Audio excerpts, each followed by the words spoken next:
point, we should be live.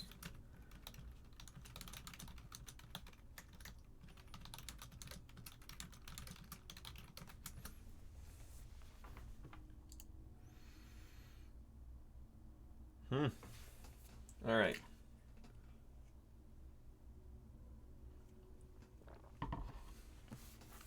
We are live. Good. Wow, I feel so different, so far away from right here. So, any of you who are... Oh, no, I guess I should start recording too. Dodoy. Hello, and welcome to the From the Archives, which I guess is a series of short sessions where I talk about a book from my library, why I have it, and why I think you should read it, or shouldn't read it, I guess is the real question there. I'm Eric, a professor of anthropology at Cuyahoga Community College, and welcome to my library. It's not much, but it's a hodgepodge of things. And what you can't see are, behind the camera, there are about like 100 plus more books. There's about 400 or so books. Really, the reason I wanted to start this series is because I started like a nerd, cataloging all of the books in my collection. And I thought, well, what if while I'm doing that, I talk about why each of these books is in my library, how I got it, why I'm keeping it, and really sort of in a Marie Kondo sparking joy kind of thing. I thought it would be really nice to sort of have a catalog of things. So it's sort of for selfish reasons. I wanted to, go back through my library, making sure, like, why am I putting a book on a bookshelf unless I'm actually going to read it? And that might seem silly for some people who probably don't have a whole lot of books, but I have a whole lot of books. So I thought, why not start talking about all the books on my bookshelf? Especially since there's not really a whole lot of talk about how people's libraries form, especially in academia. I mean, in both undergrad and grad school, there was a lot of professors. I'd go into their office and it would just be littered with books just stacked, on top of their desk everywhere. And that's actually how a lot of the books in this library got started. Was I would talk to professors, and at the end of the semester, some of them would literally just put out a bin, and in that bin it would just say free books, take. And I just couldn't help but take them. And part of the other reason was my first semester of college, I worked at the library, and while at the library, part of my job was to take books to the recycling or put them up on the sale rack. So there were basically two ways that we could deaccession or remove books from the library. This library was the University of Akron Library, by the way. But essentially, there are two ways. You could either recycle them, which basically meant I took them to the loading dock and just dumped them into a bin. Sort of felt like I was taking them to their death kind of thing. And then there was selling them. So we'd have a bookshelf that we would put the books on, and then for like a nickel or a quarter or whatever, we would just sell the books. Because they were state property, we couldn't legally give them away. And so I just felt bad a lot of the time with some of these books. And so, I'm not necessarily saying whether I can or can't say it, but yeah, I took a book or two from the recycling bin that I thought, not today. You will be saved. And then, other books I would say, hey, this is only a nickel. Here's the nickel. I'll save you the effort of putting it on the shelf and I'll take it home. But also, taking books, like I remember, the end of the semester in both undergrad and grad school, sometimes I would go to other departments that would do the same thing, where they would put out a bin and they would give you free books, essentially. And so a lot of the books on my bookshelf I acquired because I have a propensity to collect books, and then I felt obligated to go through the books and start to really critically ask myself, have I read it? Why do I keep it? And if I'm not going to keep it, I should toss it. And in so doing, I thought it would be a great opportunity to talk about books that I felt are really important to anthropology, but not just anthropology, other books in my collection as well. or my collection, my library, I should say. So, we've got things in here like the collected works of Shakespeare. And really, I should say this isn't just my library. There are some books here from my wife, Kristen. She does have sort of her own section that's mostly like right here. And then what you can't see are a couple other books behind that as well. The goal is to eventually rehouse a lot of this into a nicer bookshelf at some point. But yeah, I thought this would be a good opportunity to sort of walk through a lot of the books on my bookshelf. So with that being said, I should have probably led with the stuff on my script. So if you'll notice, for those of you who are watching this, you'll notice I kind of turn away and you'll notice the screen got brighter. I did put together a little bit of a script for this because I felt like I needed to have some structure here. Otherwise I could meander and I didn't want to go too long. So I guess at this point I've kind of meandered a little too far out of the way, and I need to go over some sort of housekeeping stuff, as I like to call it. That's sort of the teacher in me when I teach a class. The format of this podcast obviously is going to be a little bit different than other podcasts, at least the podcasts that I'm familiar with. I will be live streaming every Thursday at 11 a.m. Standard. 11 a.m. Standard, that makes no sense. 11 a.m. Eastern Standard Time. And since I don't know what your voices sound like in the chat, I promise, Scout's honor, that all comments or questions put into the chat, I'm going to read them in either a different voice or a accent. Essentially, to sort of switch things up to make it sound like there's another speaker asking the question instead of me just reading text from the live stream chat. But don't worry, if you miss a live stream session, you can still listen into past episodes either on SoundCloud, on Anthropology Archives, or on the YouTube channel of the same name. So I'll be uploading all of the live streamed episodes as SoundCloud files on the SoundCloud page and also on YouTube for you to sort of see what I'm talking about as well. Because obviously, if we're talking about books, I probably want to show off what's in the book to some extent, because not all of these books are just text on a page. Some of them have images and stuff, like the book that we're talking about today. So every session, I ask myself a few questions. How do I have this book? Or how did I get this book? Have I read it? And should I can it or keep it? And I kind of came up with that silly phrase mostly because I like kitschy alliterative phrases. It makes it easier to remember. But also, it sort of gets at the heart of like, well, why have this book on my bookshelf in the first place? Should I keep it or should I just get rid of it?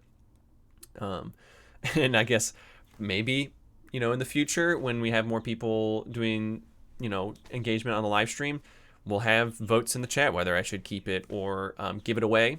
Ideally, I want to give away books. If I don't feel the need to keep it in my library, then maybe someone else can have value if they have the book. Like just the other day, I gave a student one of my old copies of an old textbook. You'll find I do have a few textbooks in here that are sort of like professor copies that really should not be in my library, but there you go. They're in my library. So let's pull a book from the shelf. And I've already kind of pulled it from the shelf, so it's not actually pulling it from the shelf, but you can imagine me pulling it from the shelf, if you will. Today's book is Indian Mounds of the Middle Ohio Valley, a guide to mounds and earthworks of the Adena, Hopewell, Cole, and Fort Ancient People by Susan Woodward and Jerry McDonald. So this book is really important to me, and that's probably why I picked it as the first book. It's important to me because it pretty much is integral to my career in anthropology and archaeology. I have dog-eared a lot of pages in this book. I've also written in a lot of the margins, and in fact, on the first page, I actually say snow, not sunflower. Sorry, I bumped the mic there. And I think I know what that means, but I probably wrote that over a decade ago, so I might not remember exactly what that means. But yeah, here, I guess I'll show you a cover, or what the cover of the book looks like. Essentially, this is, like it says, a guide. This is a book designed to give information about earthworks in Ohio, Pennsylvania, Kentucky, West Virginia, and Indiana. And the whole impetus behind this book was essentially a tour book, so you could go visit these mounds. So it's only of mounds that you can go see either by car or in a public park, or walking to it, etc., etc. And this is a 2001 edition, so obviously a lot has changed in 19 years. And a few things are out of date, but that's actually something I've talked to the author about. So I met Jerry McDonald. I have not met Susan Woodward, but I met Jerry McDonald back in 2017 at the Ohio Local History Alliance. I believe that's what it was called. They called it OLA. So I sometimes never really remembered. That was back when I was an intern for AmeriCorps in the Ohio History Connection. But that's another story for another time. Essentially, when I met with Jerry, I talked to him about how there's a lot of earthworks that are left out of here, especially in Northeast Ohio, where I'm based. Obviously, teaching at Cuyahoga Community College, it left out Fort Hill earthworks at Cleveland Metro Park. It left out Indian Point. Left out everything within Cuyahoga Valley National Park. Although I suppose the rangers at Cuyahoga Valley National Park might have something to say about whether or not you should know where the publicly accessible earthworks are, but that's a whole nother can of worms. Essentially, when I met Jerry, I talked to him about how I love this book. I thought it was really helpful for me. It was a great sort of all-in-one, one-stop shopping for learning about earthworks, which is where I did a lot of my undergraduate research in earthwork studies, and then my graduate research was specifically based off of something that I started noticing a pattern in when I was reading this book. Now, essentially, this book is divided into two sections. You have the first section, which is a history of earthworks, and what you might know if you went to school in Indiana and Ohio, probably in the 4th grade, you learned about these as the mound builders. But today we'd probably call those the Adena or Hopewell, which is roughly, if you use BC AD dates, it's roughly AD 1 to 400 for a Hopewell, and then roughly 500 BC to AD 1 for Adena. That's roughly, so basically about 1,000 years span that we're talking about is the mound builders people. But what this book does is it gives you an overview of, early excavations, talks about some of the famous ones. Why are they called the Adena people, which is named after the Adena Mound. Where does the Adena Mound get its name? Talking about Hopewell and the Hopewell site and where the Hopewell site got its name and that kind of stuff. So how some of these sites where we don't have written records, how did they get their names, right? Hopewell is just the name of the guy who owned the farm where the Hopewell site is. Nothing special about the name in that regard. But it's a really useful, written in layman's terms. Neither Jerry nor Susan are archaeologists, at least not that I know of. I know Jerry said he wasn't.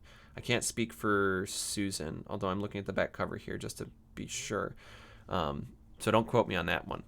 But essentially it's written for lay people, and I found that part was really helpful in sort of synthesizing a lot of research up to that point. Obviously it doesn't get into the weeds, but it's really useful in giving you sort of a primer on mound builders or Adena and Hopewell. Then the second half is essentially you have these like highlights. I'll sort of hold the book up here so that you can see. It highlights a specific mound, and then it gives you a little bit of detail about when was it excavated, if it ever was, what did they find, what kinds of stuff do we know about this mound, how old is it, what's the size of it, other information about the mound. And then obviously, as I was just showing you, you have these little maps included inside of them, each of these little bios about the mounds. And it sort of shows that this book was developed and written in sort of a different era. It hasn't been updated since I think 2001, which is something I was like, Jerry, you should really update this one, because there's obviously new mounds, and something I didn't think about at the time, but I thought about later, is it was written before Google Maps and Apple Maps, right? I mean, people didn't really have smartphones to drive around, so these maps were probably, I imagine, for some people, one of the only ways they were able to figure out where the heck these mounds were. And so I can imagine in an updated version they could cut out a lot of space by removing the maps, but I find the maps kind of fun, visually interesting, just to see where they're located within the city. And sometimes Google Earth and Google Maps doesn't do a great job of listing them. Most of these are probably, like, if you went onto Google, they'd have a little pin already in them. But a lot of these other ones that are smaller might not have something in them. And some of them are technically on private property, but the landowners have made a public statement saying, I allow people to drive up to them. Like there's on the back here, they show you Alligator Mound. Technically speaking, Alligator Mound it's in a cul-de-sac. So a land developer built a bunch of houses around it, but they built the houses literally around. So you could drive around the cul-de-sac, and in the center of the cul-de-sac is Alligator Mound. And so it's technically private property, but I mean, in that regard, people go just to drive around just to see Alligator Mound in the center of that little cul-de-sac. And it's really kind of useful in that regard because it's also including with it a lot of early maps. So let's see if I can find a good example here. So including maps from like the 1800s. So this is, I believe, Squire and Davis, who are really important names in Ohio archaeology, but also, I guess, world archaeology, because they wrote like one of the first extensive systematic archaeological surveys in North America. And some of the stuff that they excavated ended up in the British Museum, and a lot of their maps are some of the only things we have left of some of these earthworks. But yeah, to suffice to say, there's a lot of good detail in this book, and honestly, in the have I read it regard, it should be obvious at this point. Have I read it? I suppose that question sort of answers itself, and so maybe as the podcast continues, we'll have maybe drop that question. I don't know. It's a new learning experience for everyone involved, but definitely I have read this, although I guess I should say it's a caveat of like with all of the books in my library, this one I have read like 90% of it. To be honest, this is not the kind of book that you read cover to cover, and a lot of the books that I have, unless you're reading like Homer's Odyssey or Les Mis, I'm looking at, you can't see it off camera, but Les Mis is right behind the camera.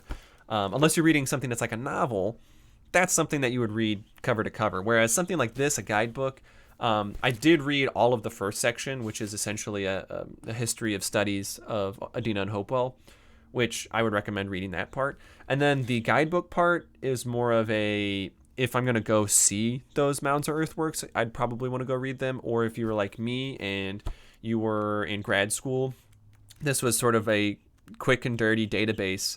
Obviously, it's not every last earthwork or mound. There are, for every mound that you can go visit publicly, there are like 10 that are not listed publicly that you'd have to have permission to access, or you'd have to know about because you have access to different databases that are kept under lock and key by archaeologists, sort of thing.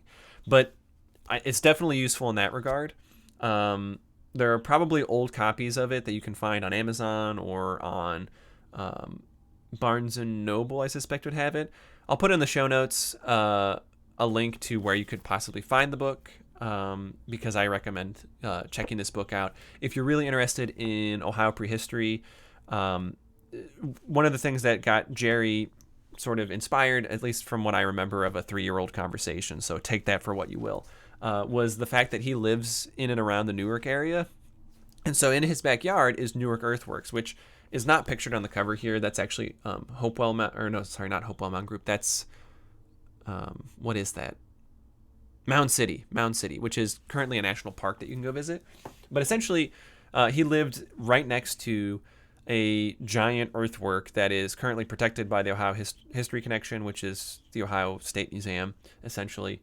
And, he wanted to have a nice way of being able to document where all of these earthworks are that you can go visit, and how could you visit them. And so his first edition was in the 80s, and then obviously they updated it again in 2001. Honestly, a new edition would be nice, and if they do put out a new edition, and who knows, maybe I'm wrong. I could be wrong, and they did put out a new edition. I haven't checked recently. Probably should have done that before the episode. But I lost my train of thought on that one. Where was I going with it? Oh, that's right. I was talking about this book being a really good sort of general guide for anyone who's interested in Ohio prehistory. And the reason I think it's relevant for people who aren't just living in Ohio, so even if you're not physically living in Ohio and you're interested in, say, ancient earthwork construction, the ancient earthworks of Ohio are like one of a kind.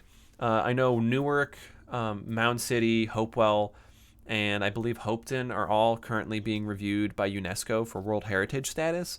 They are the largest human earthwork projects in the world, at least geometric enclosures. So they have these really neat geometric enclosures in them.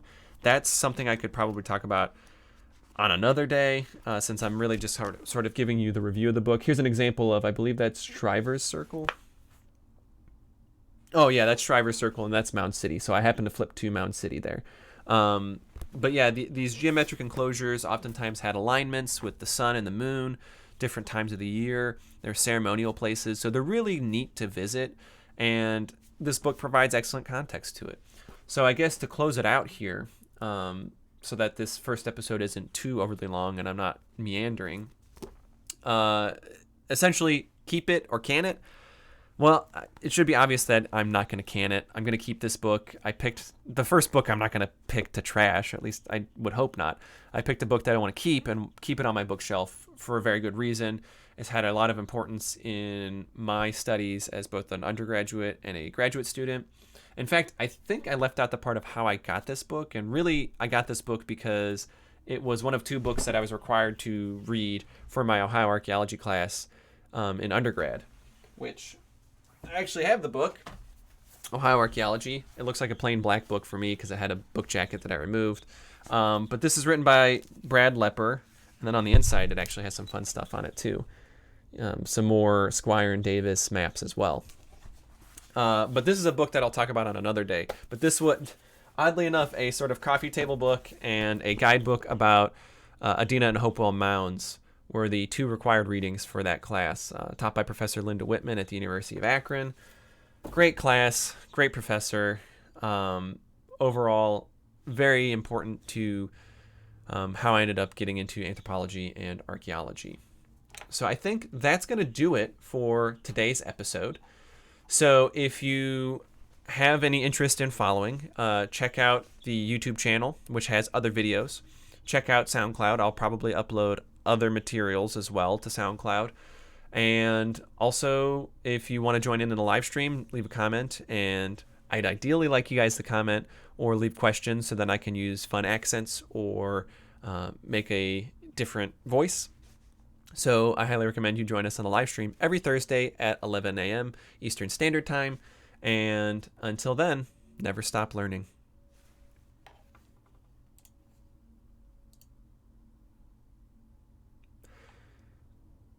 Yeah, that was intense. And I'm still streaming. But I hit the stop record button because I probably didn't want to have to do extra editing on that as well. I probably should have also put stuff in there about Thursdays are also going to be my live stream days. So I'm going to do stuff about books that I have in my library. But then in the afternoon, I'm going to be doing some lithic drawing. We'll see how that goes. We'll see if people are interested in that. And yeah, we're just going to have fun with it. And tune in if you want to catch me drawing some stone tools at 1 p.m. today. That'll be not in my library. That will be downstairs in a different room. So until then, I will see you in the next stream at 1 p.m.